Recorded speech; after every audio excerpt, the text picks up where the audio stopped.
C'est à Cannes, sous un soleil radieux et dans un lieu digne du Festival international du film, que se sont signés dimanche dernier 2 contrats majeurs qui devraient changer la face de la culture et des loisirs dans de nombreux pays.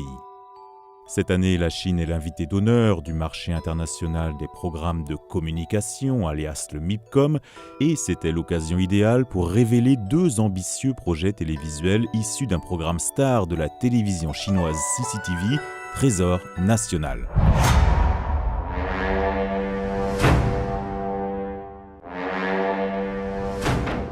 Avec comme objectif de redonner vie aux trésors nationaux, Trésor national présente 27 vestiges de 9 des plus grands musées du pays, parmi lesquels le musée national du Palais, le musée de Shanghai ou encore le musée de Nankin. Chaque épisode est présenté sous forme de reconstitution historique avec des personnages joués par des stars du cinéma chinois.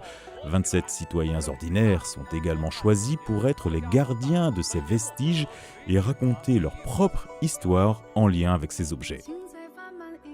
Brisant la monotonie de la mise en scène des émissions culturelles traditionnelles, Trésor national a adopté un écran LED IMAX et des hologrammes qui offrent pratiquement les meilleurs effets de toutes les émissions chinoises de variété. Le fait d'utiliser le langage et les formules de la jeune génération a également aidé à attirer plus de fans et, chose étonnante, plus de visiteurs dans les musées chinois. Le générique de l'émission, interprété par la star Na Ying, a lui aussi été un hit durant le premier mois de la diffusion des premiers épisodes. Avec 800 millions de téléspectateurs et plus d'1 milliard de réactions sur les réseaux sociaux chinois, Trésor national ne pouvait pas manquer d'intéresser les 2 grands acteurs de la culture et des loisirs que sont Endemol Shine et la BBC. Cette dernière a signé avec la CCTV et cédé à AMC, un producteur national chinois affilié à CCTV, un contrat portant sur la production d'une série de 6 documentaires dont le format sera inspiré directement par l'émission Trésor national. Je recherche toujours des sujets nouveaux et Charlotte m'en a parlé de ces documentaires et pour nous c'est parfait parce que on ne fait pas les loisirs sur notre chaîne, donc